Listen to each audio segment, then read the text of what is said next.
That sounds fun. The third year that we were meeting,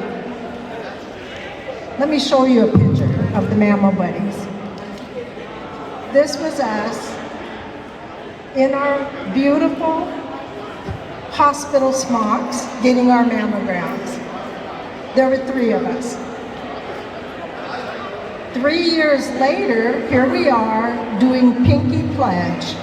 We are promising that we are going to continue to get our mammograms. Well, after that particular appointment, I got a phone call from the doctor. You need to come in for a biopsy. I thought, wait a second.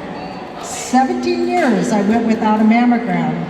3 years, now I'm going in for a biopsy?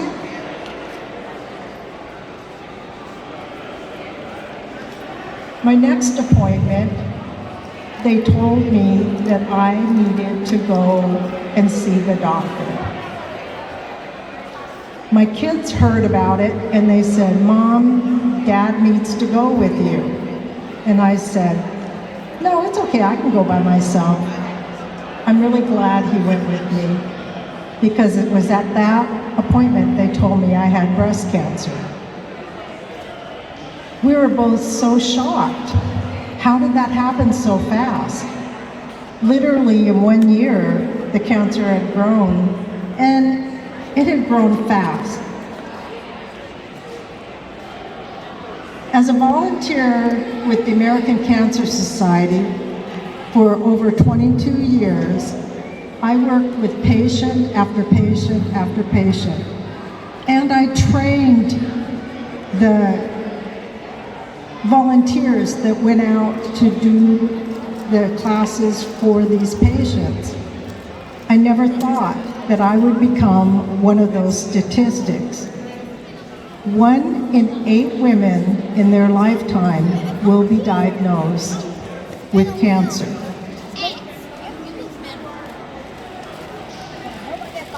When the decision was made for me to have surgery, I was told that they had a procedure called an onychoplasty. Basically, it's an oncology plastic surgery. That surgery would allow them to leave the breast intact, take out the cancer, reduce the size, and then I would have radiation. Well, I said, just take it all out. Just cut it off. I don't need this breast. My husband and I talked about it. It's not a working breast anymore. There's no reason for me to keep it. Being in the beauty industry for as long as I have been, I knew many women who lived well into their 80s who had had breast cancer.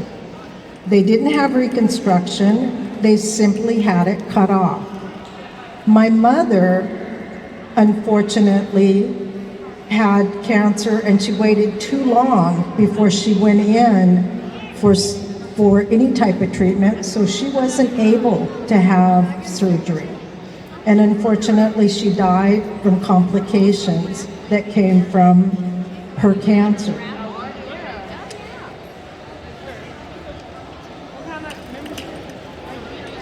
Within months after radiation, I found that I was still bleeding. The nipple was bleeding. I had talked with the doctor and they had sent me to the last physician that I had seen after my surgery, which was a plastic surgeon. The plastic surgeon told me, you need a real doctor. I was kind of shocked. I thought he was a real doctor. But his job was to put it all back together to look good. The oncologist surgeon's job is to take the cancer out. Oh, I didn't even see you. Hi. When I went in to see the oncologist, the surgeon, she said, well, we haven't tried some things. Let's try these other things first. And I said, I really want a biopsy. By then, I had attended the cancer survivors. I have to look at my note here because I want to say it right. It's called the Pierce County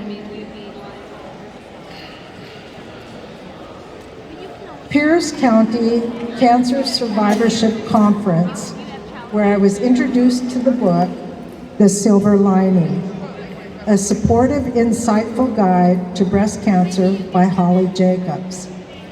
I can tell you, if it weren't for that book, I would never have known that I had a second cancer called Paget's disease. Paget's disease of the nipple is not life-threatening, but it can create future problems.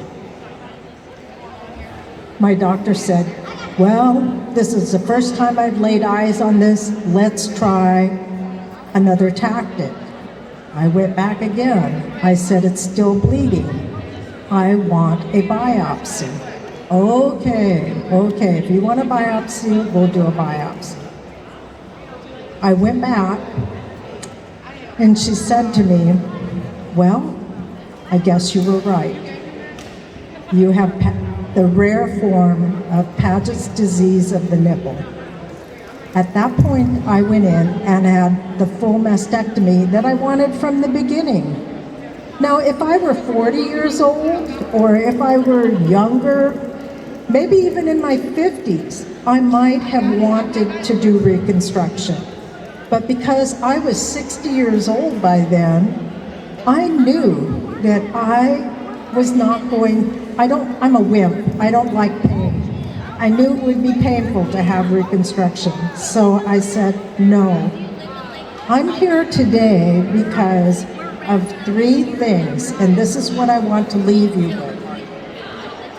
1, you have to learn to be your own best friend and practice self-care.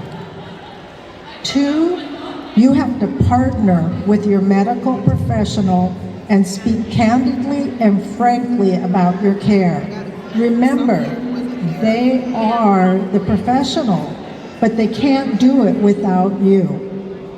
And 3, do the inspection for early detection. Get your mammogram.